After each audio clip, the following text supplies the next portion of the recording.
أستغفر الله.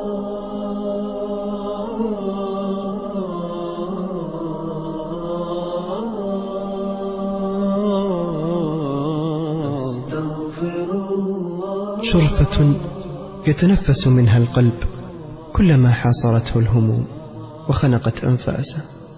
نور من لزمه أضاءت سماوات روحه وسمت إلى العلياء. ميثاق اطمئنان غفل عن الاحتفاظ به الكثير. بشارة نبينا محمد صلى الله عليه وسلم. عن ابن عباس رضي الله عنهما قال: قال رسول الله صلى الله عليه وسلم: من لزم الاستغفار جعل الله له من كل ضيق مخرجا ومن كل هم فرجا ورزقه من حيث لا يحتسب. رواه أحمد. الله من ذنب يؤرقني ويطرد النوم عن عيني ويحزنني. أستغفر الله كيف الرب أعصي. وما أدراك ما الاستغفار؟ جاء رجل إلى الحسن البصري فقال له: يا إمام، نشكو جدب أراضينا، يعني ما في مطر. قال: استغفر الله. وجاءه ثاني قال: يا إمام، نشكو الفقر. قال: استغفر الله. وجاءه ثالث قال: يا إمام، ما عندنا أولاد. قال: استغفر الله. قال أحدهم للحسن: كلما طلب منك أحدهم طلبا رددت عليه نفس الجواب فقط الاستغفار؟ قال: نعم. ألم تقرأ؟ فقلت: استغفروا ربكم إنه كان غفارا يرسل السماء عليكم مدرارا ويمددكم بأموال وبنين ويجعل لكم جنات ويجعل لكم أنهارا. اللي استغفر ربنا 100 مرة هيرزق قوة معينة، واللي استغفر 1000 مرة قوة أكتر، واللي 40,000 مرة لا لا لا. خد بقى، خدت بالك الوضع عامل ازاي؟ فعلى قدر استغفارك ترزق هذه القوة. يبقى ايه؟ يبقى بدل ما عمال بتدور طب استعمل ايه واجيب ايه ومش عارف اعمل ايه، استغفر. ربنا هيعطيك قوة تعينك على الزواج، وقوة تانية على ايه؟ على الانجاب. كان احد السلف كان دائما يكثر من قول استغفر الله، الحمد لله، استغفر الله.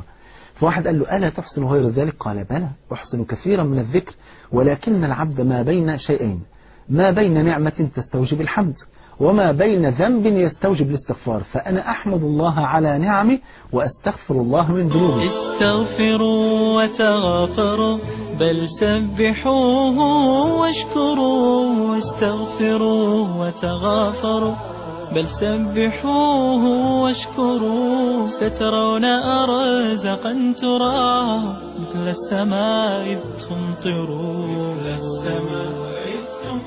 طب ايه تاني من فوائد الاستغفار؟ الله أكبر ده بلغة المدرسين ده البشورة اللي بتمسح لك كل ذنوبك بإذن الله. ازاي؟ لأن النبي عليه الصلاة والسلام قال كما عند البيهقي بإسناد حسن: من أحب أن تسره صحيفته فليكثر فيها من الاستغفار.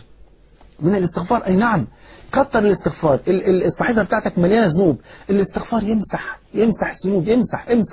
فالاستغفار توبة، ده مجرد الندم توبة، فما ظنك بالاستغفار؟ هتسأل يمسح الذنوب، ينظف لك الصحيفة، خليها زي الفل.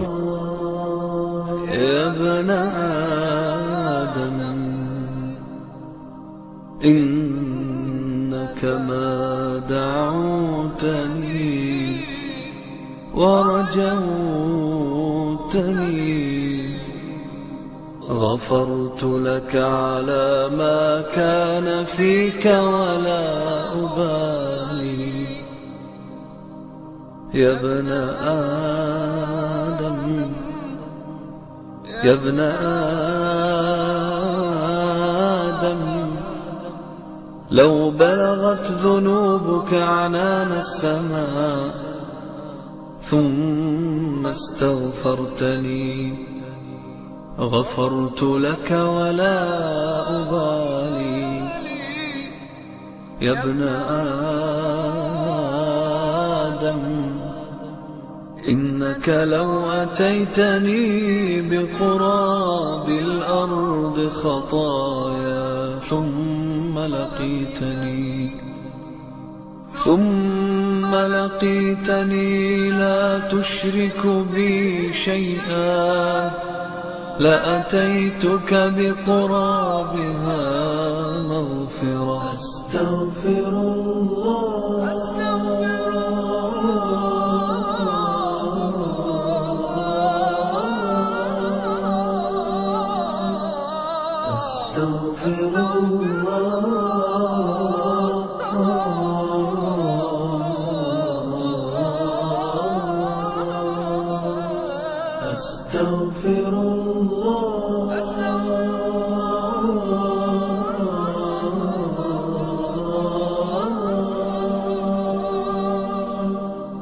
أستغفر الله